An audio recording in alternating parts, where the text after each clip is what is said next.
lovelies, and welcome to episode 2 of Stace and Barry in the morning. We're bringing you breakfast in bed, and we're gonna tell you about the geeky stuff we like. Woo! That's our new theme tune. I've just decided.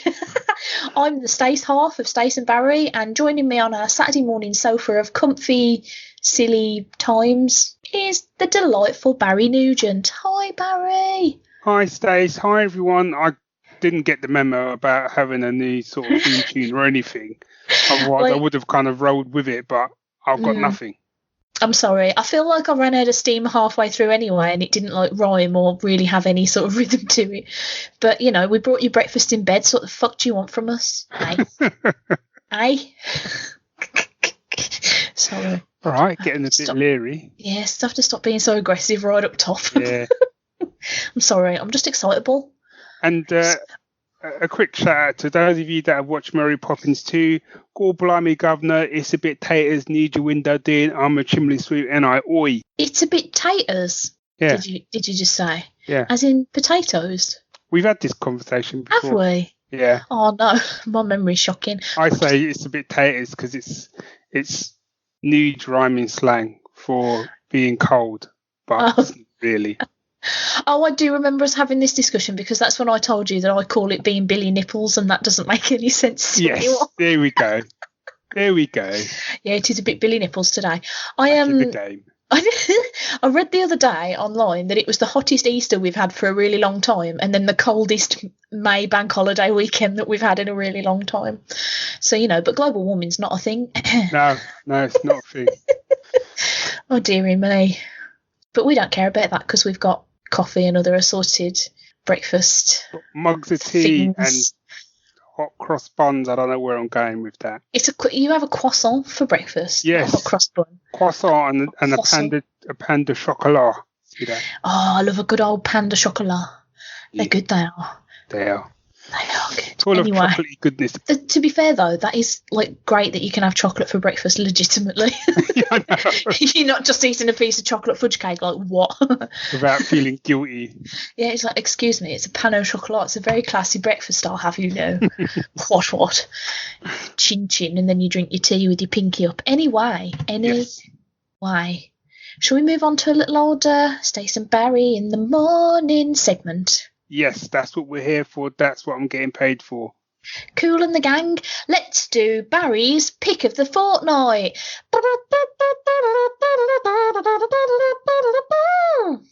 Hey, I'm doing it first. God, Yeah. I'm getting right stitched up this episode. First, You made me do the intro, so... First, I don't get a memo telling me we've got a theme tune with lyrics, and now I'm doing the first segment. That's fine. To be fair, the theme tune does need a bit of workshopping. Yeah, it's not quite Andrew Lloyd Webber standard, is it? Oops, sorry, I just smacked my mug off the desk, just in case anybody wondered what that apocalyptic thonk was. Barry. Yes. What's your pick of this fortnight, Bab? Right, I'm gonna slide in two sneaky ones quickly. Ooh. Because I had one all set, but then this one sort of slid in.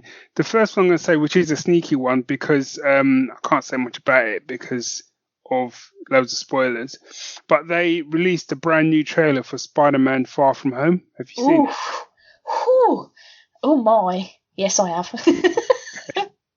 Compose yourself, woman. Yeah, sorry. And what I liked was the trailer started actually with an introduction by, is it Tom Holland? That's the one. Yeah. Who basically said, if you've not seen Avengers Endgame, do not watch this trailer. If you have seen it, enjoy. Which I thought was pretty good. So I was kind of like, Now, I knew they'd said that officially the Infinity Saga, whatever you want to call it, ends with Spider-Man Far From Home. Mm-hmm. That's what it said. But I didn't know how that was going to work, and I'm not going to spoil it for people, so don't worry. But I really like this trailer because one of the things I really liked about it is I can see what they're trying to do, and I think it's a great idea and a great kind of way to sort of round up the events of Endgame without getting into it. I concur. And that's all I'm going to say on that. So, yes. And before that, I hadn't, to be honest, it wasn't really on my radar. I would have watched it on DVD or anything like that. But after watching the trailer, not just because of the Endgame links, but just because this is a much better trailer I've found to the other ones. I'm going to definitely see if I can get to the old cinema to check this one out. Yeah, I think they had to be careful with the previous trailer to not show you anything that would give away the Endgame related business. Yeah. So I think the other trailer was very much just like, look at this action, bit more action. Is this all this film is? Who knows? Sparkly lights, kids, sparkly lights. Yeah, exactly.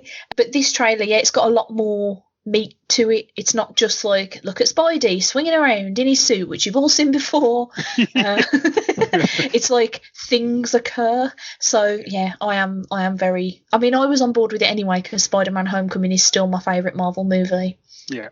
So I'm going to see that, like, yeah, regardless. But yeah, that second trailer was definitely like, totally understand why you didn't hit us with that to begin with. Yeah. But also, I'm glad you've hit us with it now because it does make the film like a whole lot more interesting, I think. Yeah.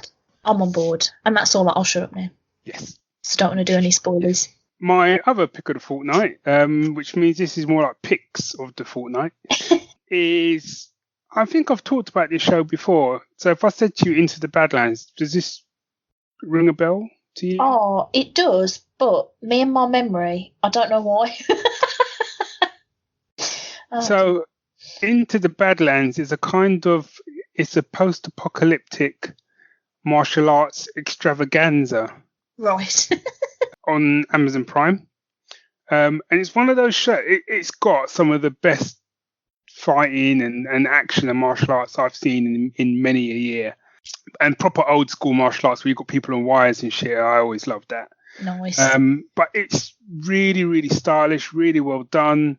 Sadly, it's been cancelled, but they've been given enough time to round everything up. So I've got one more episode which should air tomorrow, which will be the series finale. And I'll be sorry to see it go, actually. And it's one of those shows which I don't think has been given the sort of the props that it deserves. Mm. Because, and again, it's this thing, I've said it on many other podcasts, is because there's so much geek content out at the moment, really good shows are just getting lost in the cracks. Yeah. And for me, this is one of them. I think the other problem as well, and I could be wild conjecture just falling out of my brain, but like one of the things that I found is that this sort of like Netflixy way of dumping all the episodes out at once means that there's been a lot of stuff that I just haven't bothered watching because all of a sudden it's been like, oh, I've got like 4 series of some things to watch. Like I am so far behind with the Netflix Marvel stuff because they keep releasing like all 13 episodes at once and then they release them like 2 or 3 months apart and all of a sudden I'm like 24 hours behind and I'm like, I don't know if I can even be arsed now. And then I think like if there's a few people out there who think the same way that I do, all of a sudden there's not as many viewers for a thing because people have just given up trying to stay on top of it all. Yeah.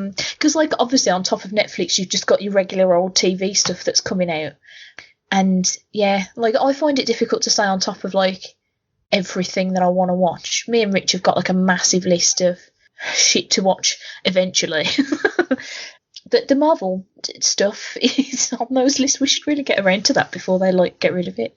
But because it's all been cancelled now, so it's not like I can get any more behind, I guess. Although apparently they're bringing, they're doing Jessica Jones season 3 is still to drop on Netflix. Oh, okay. Oh, that's interesting. Because I did wonder if there's any point me catching up, because if they're all going to go over to whatever that Disney thing is that I'm probably not going to be bothered to pay for, then what's the point in staying on top of it anyway? Do you know what I mean? Like, yeah. I don't know if I can be bothered now. Although I do like Jessica Jones, I should probably at least watch that. And I think what they're doing with Jessica Jones, I think will round up what's gone before, which is what they're saying. Where are you with Daredevil?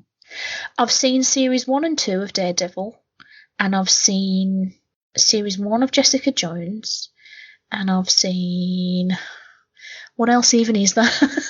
I've not seen Punisher. I've not seen any Iron Fist. I've seen like 1 episode of The Defenders. I gave up halfway through series 1 of Luke Cage because I thought it was totes boring. Right. Okay. Well, I will to give you my views on what you should do. You should definitely watch season 3 of Daredevil. Okay. I thought season 2 of Daredevil was good, but kind of lost a little bit of its, I don't know. I just didn't like Elektra. Yeah, pizzazz. If they'd have done away with her, I think I'd have been fine. If it had just been like the Punisher and Matt being a bit more lawyery, I think I might have liked it more. I don't know. Whereas I think season 3 was back on top, back on form, and it kind of rounds it up quite nicely as well. Even though they didn't know they were getting cancelled, I thought it was a nice way to kind of, you could watch that and kind of be quite satisfied. Yeah, that's good. Jessica Jones season 2 was all right. Didn't do much for me, to be honest. But I'd still watch season 3 because, like you say, I do like her character. So I feel they can bring her. But if they could do what they did with Daredevil with her and bring her back around, I'm all good for that. Iron Fist, don't even bother. Season 2 was better. I'll give it that. Season 2 was better.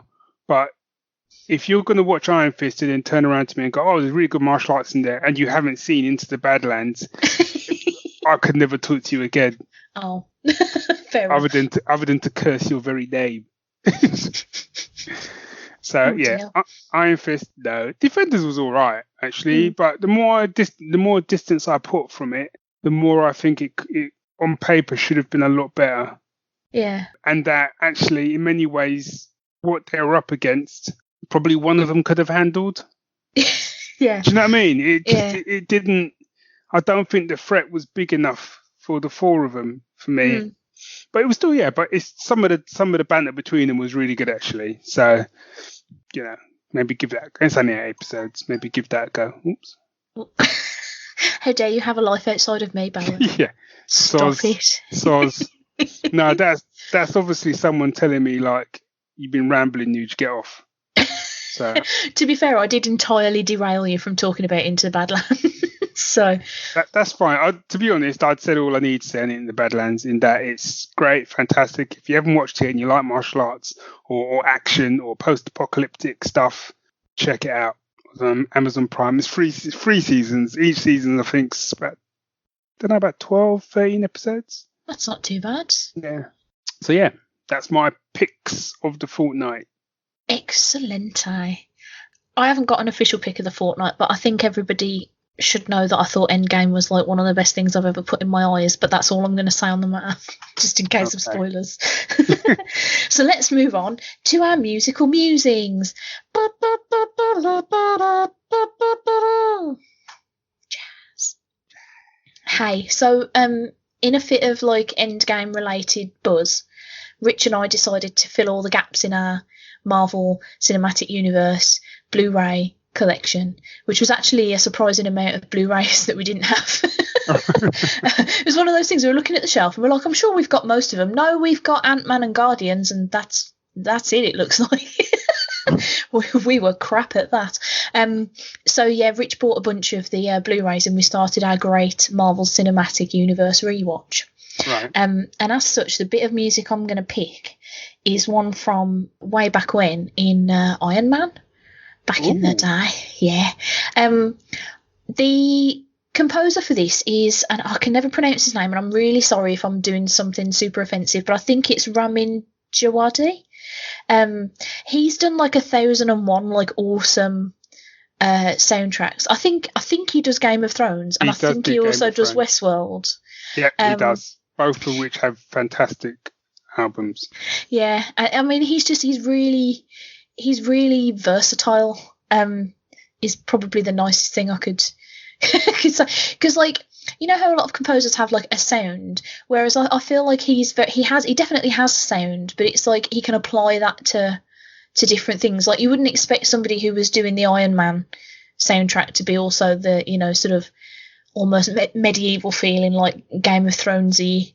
Do you know what I mean? Mm-hmm. But the piece of music that I've picked is called Driving with the Top Down. And it's the piece of music that plays when Tony first uses the red and gold Iron Man suit to fly. So it's his first like proper full-on flight test where he doesn't smack his face into a wall. and it's a really cracking piece of music.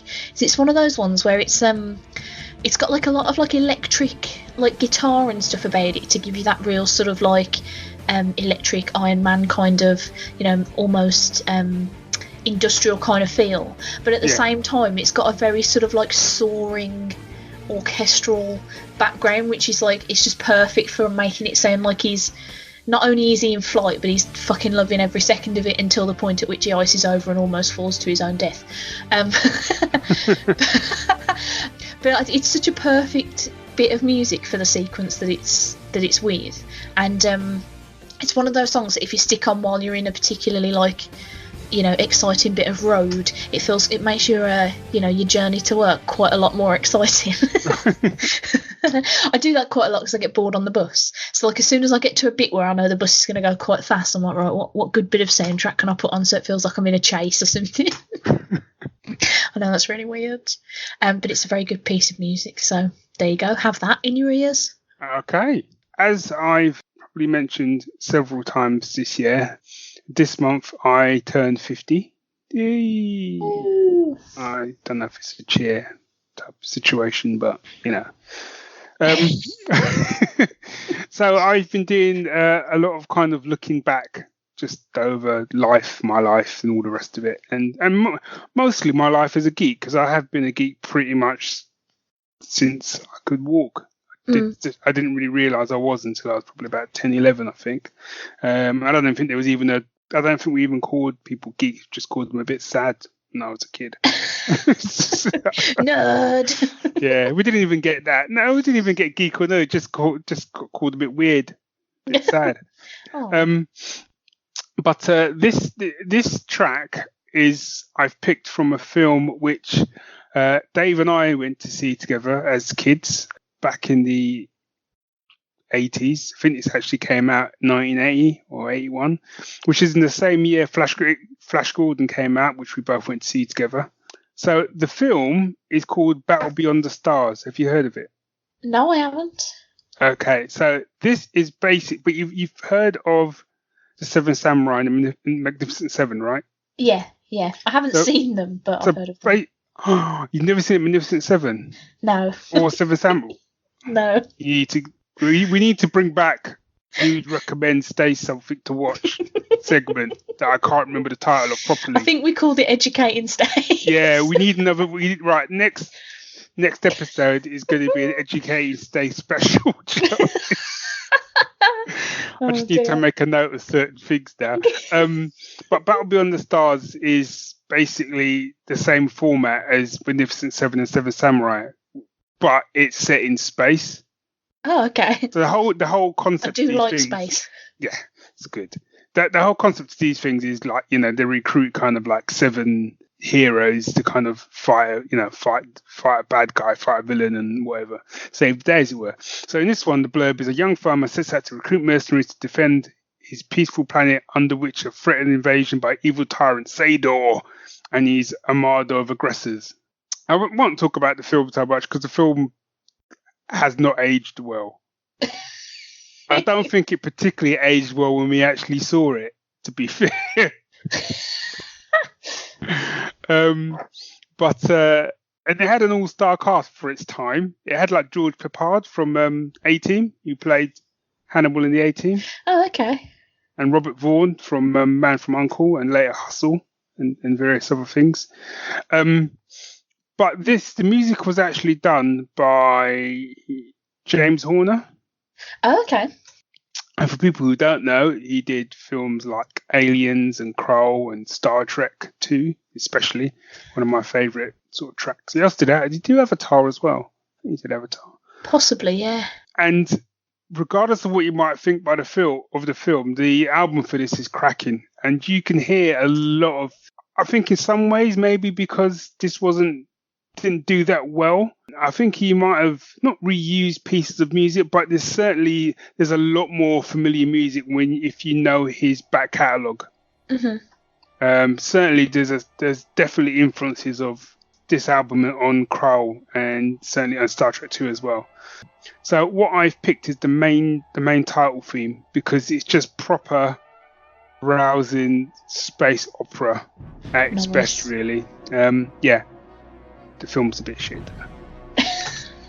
Make that clear. So, don't listen to this music and go, wow, if the film's half as good as this music, it's going to be like Star Wars good. It's not. Let me just stop you right there. It's not.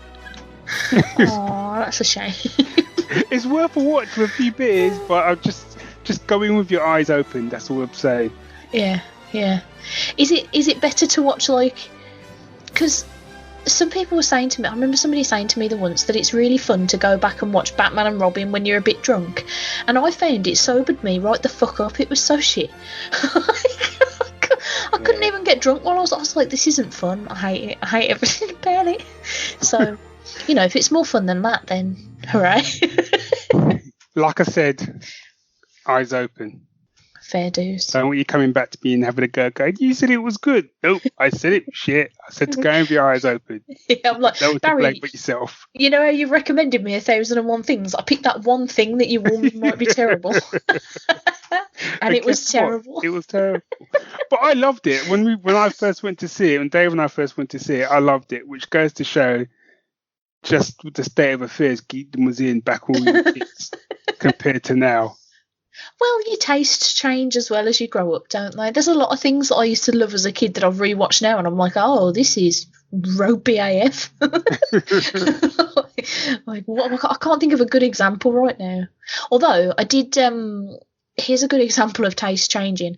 Me, Rich, and Phil did an episode of a podcast that never got aired, which was the idea of it was that we'd all pick like our favourite film from when we were a kid and rewatch it and see how we feel about it now. And Rich tried to pick Pete's Dragon, and within about 30 seconds it was a bit paedophile-y. Right. There's like a whole song about kidnapping a kid and stuff. And we were just like, oh no, we can't watch and talk about this, no. So, backed slowly away from that. Yeah. Risky business. Any way. Who? Indeed. Let's roll on to our last segment of the show, which is Saturday morning cartoons. There you go. It's a good song for you, I'm assuming. I've picked a cartoon for you that I feel like you'll either love it or you'll be like, what the fuck, Stace? Okay. So it's the eyes open situation. No, well, the thing is, like, it's right up my street, but it's so far up my street, I'm not sure if it's up anyone else's street. I think that's the thing. Okay. So Netflix just dropped series 2 of Cupcake and Dino General Services. So this show, it's a cartoon that follows a fairly ambitious anthropomorphic cupcake, and his dinosaur brother. Hang on a second. Hang on. Let me just stop you right there. So an anthropomorphic cupcake. Pink cupcake, yeah. Right. Called cupcake, yeah. Right. It's not anthropomorphic. Is like if something's an animal and talks, isn't it? Oh, well, what do I mean then when it's something inanimate isn't inanimate anymore? To be fair, I don't think anyone's really catered for a talking cupcake. Well, whatever that word is, it's one of them as a cupcake. Right. Okay. Yeah, and his dinosaur brother, Dino, and they work for their Uncle Chance in a shop. They've got a grandma that's a steak. She's called Grandma Steak. I'm so sorry. And basically what they do is general services. So if anybody in the town that they live in has any sort of task for them, regardless of whether or not they are qualified, they will do it for some amount of money. So it's always just them just doing really daft things. But the humour is like so... Because it's not like... It's not for adults. It's not like BoJack Horseman or something. Like you couldn't... It's not serious like that. But it's also like... It very much appeals to me because it's very, very silly. Like, the best sort of way I could describe it is, have you ever read any of Jessica Bradley Bove's stuff? Like no, but the name rings a bell. She does like squid bits, and she did a comic about having a baby called Tiny Overlord. um, like I would put this show in sort of that realm of comedy, in that it's quite a lot of puns, it's quite a lot of silliness, it's very absurd. There's a lot of like anthropomorphic things, or whatever the word is, like steaks and fruits and vegetables, but there are also humans. Like, Barry, it's so fucking weird, but I love it. I love it so much. I've just typed a picture up. It's not really what I was expecting. No, it's very bright and colourful and exciting to look at. Yeah, and it's very cute as well. Like Cupcake and Dino are like totally adorable. I mean, I've got to say, I get that he's a cupcake. I mean, yeah. You know, I can kind of see the cupcakiness. Uh-huh. The Dino, I'm not seeing it. I'm not. Is it the sweatband that's putting you off? I'll just. It's like someone was like, I'm going to draw a dinosaur. It doesn't look like a dinosaur. Stick a sweatband on it. Will that work?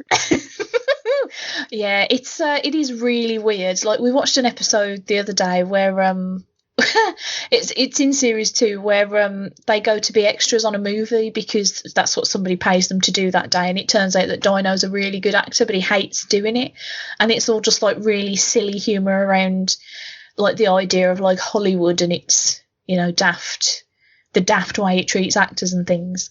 And there's a lot of like sort of like morals, and, you know, there's a lot in there about like friendship and family, and it can be a bit twee, but I just love it. It's so funny. I mean, if it gives you a sort of level of like the sort of daftness that it's aiming at, there is legitimately a newsreader in this called Barbara Shoulder Pads.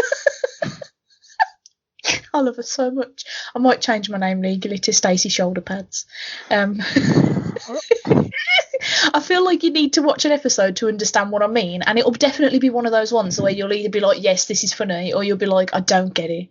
I just don't get it. I can see that from the images that this is really going to be I'm either going to turn it off after like 2 minutes. Yeah, I mean, it's you're quite lucky though, because it's one of those ones where the episodes are only like 10 minutes long each. Oh, okay. So there's not a lot, you can like whiz through them pretty quickly. It is very much my sort of level of absurdist kind of daft, cute humour. That, yeah, I absolutely love it. And season 2, which means more episodes. Yay! Good stuff. Okay, well, I will. Pardon me, I'm so sorry. Sorry. Yeah, decorum. I've been drinking a lot because I've got this weird thing in my throat, and I was trying not to be like all wheezy down the microphone. I'm so sorry. I'll give an episode a go, and I'll report back. Okay. I won't be offended if you hate it. I promise. Good. I'd hate to shatter this podcast after 2 episodes. It's just like, it's over, Barry. We're no longer friends. No, I'm fully aware. Finale. Yeah, I'm fully aware that it's it's definitely you'll love it or you'll just not get it kind of a thing. So okay. Hopefully you'll get it. Fingers crossed. Oh, well, that was episode 2 of Stace and Barry in the morning. I've forgotten the things that I said earlier when I made up a theme tune. Cupcake and Dino in the morning. Helping out with general services. Cupcake and Dino in the morning. Yeah. That is almost it. That's quite close to their theme tune. Is it? Well, it goes Cupcake and Dino, general services. That's what we do. I'm sorry. Right then. I'm a grown-up, I promise. This is how I've chosen to spend my breakfasts. You love me, really. Is that the disembodied voice in my head, or was that you? Maybe it was you. I'm sorry, I've gone mad. Let's go. I'm going. do us a tweet, Stacey's Parlour at Geek Syndicate. Have a good, lovely Saturday and a fancy breakfast. Get some pan au chocolat and be fancy. Have a fancy chocolate breakfast. Or get some Nesquik cereal and be like, fuck it. Whatever. The choice is yours. The choice is endless. We'll see you in a fortnight, you beautiful bastards. I mean, beauties. Beauties, I love you. Bye. Bye all. Cupcake and dino, cupcake and dino. Jesus. I'm sorry. It's so good though.